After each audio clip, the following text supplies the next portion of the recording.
A história humana é permeada pela música, uma linguagem universal que nos toca profundamente.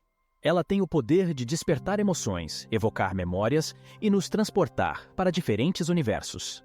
Com a facilidade de acesso à música e com o avanço da tecnologia, os fones de ouvido se tornaram uma parte inseparável do nosso cotidiano.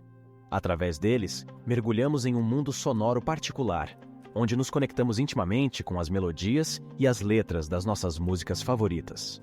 No entanto, mais de 1 bilhão de adolescentes e jovens adultos correm o risco de perder parte da audição por causa do uso de fones de ouvido. Foi o que mostrou o artigo Prevalence and Global Estimates of Unsafe Listening Practices in Adolescents and Young Adults, publicado recentemente pela revista norte-americana BMJ Global Health.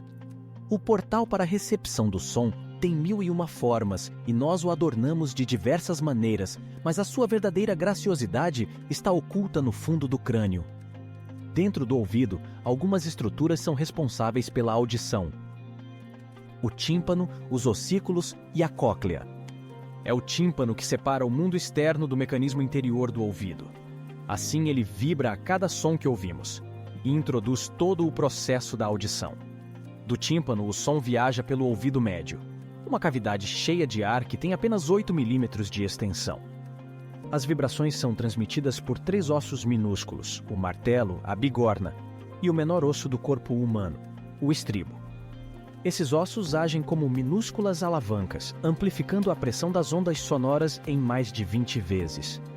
A jornada das ondas sonoras pelo ouvido médio termina com a vibração no ossículo estribo, que faz pressão sobre uma fina membrana chamada janela oval.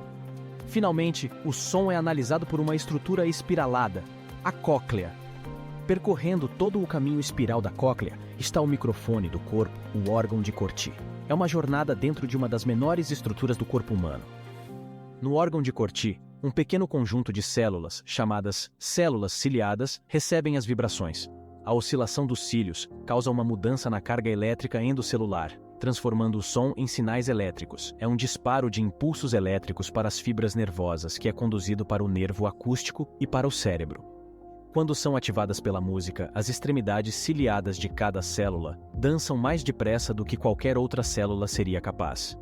Estes minúsculos pelos são tudo o que existe entre nós e o silêncio. Pensando na fragilidade desse minúsculo ecossistema, pesquisadores liderados por acadêmicos da Universidade da Carolina do Sul, nos Estados Unidos, examinaram estudos anteriores sobre dispositivos de escuta pessoal e locais de música alta que ocorreram em 2000 e 2021. Nessa análise, 33 estudos envolvendo pouco mais de 19 mil pessoas foram incluídos.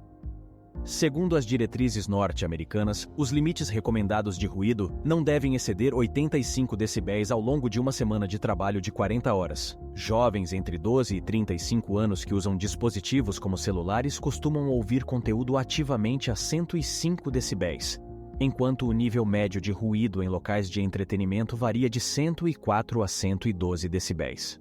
Os autores estimaram que 23% dos adultos estudados e 27% dos menores foram expostos a ruídos excessivos provenientes de fones de ouvido. Eles também projetaram que 48% das pessoas entre 12 e 34 anos em todo o mundo são expostas a ruídos excessivos em locais de música alta, como clubes ou bares, mas alertaram que há uma certeza limitada na estimativa.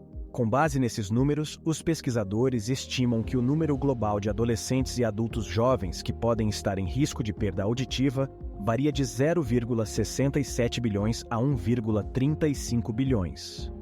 Os pesquisadores afirmam: danos causados pela audição inadequada podem se acumular ao longo da vida, e a exposição ao ruído em idades mais jovens pode tornar as pessoas mais vulneráveis à perda auditiva relacionada à idade. Os pesquisadores disseram ainda: mudanças temporárias na audição provavelmente servem como preditores para a perda auditiva permanente e irreversível, e podem se manifestar como dificuldades para ouvir em ambientes auditivos desafiadores, como em meio a ruído de fundo. O risco de perda auditiva de uma pessoa depende de quão alto, por quanto tempo e com que frequência ela é exposta a determinados ruídos. Um sinal de que você pode ter se envolvido em práticas de audição inadequadas é o zumbido no ouvido, conhecido como tinnitus.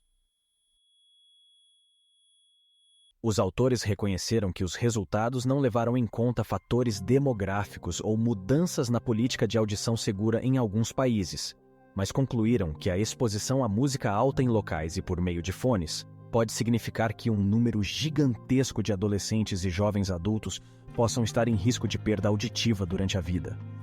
Eles concluíram: as práticas de audição inadequadas são altamente prevalentes em todo o mundo e podem colocar mais de 1 bilhão de jovens em risco de perda auditiva.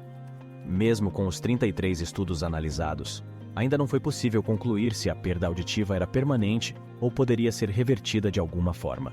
A perda auditiva em crianças pode levar a um desempenho acadêmico inferior, além de reduzir a motivação e concentração, afirmam os pesquisadores. Para adultos, a perda auditiva pode estar relacionada a uma deterioração do estado de saúde mental, menor renda, depressão, comprometimento cognitivo e até problemas cardíacos, de acordo com os Centros de Controle e Prevenção de Doenças.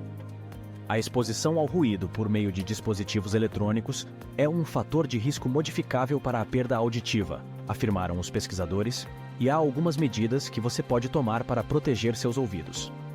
É essencial manter o volume em um nível moderado e fazer pausas regulares para permitir que nossos ouvidos descansem. Afinal, a melodia da vida se revela em cada batida e sussurro, e é nossa responsabilidade preservar essa sinfonia que nos envolve.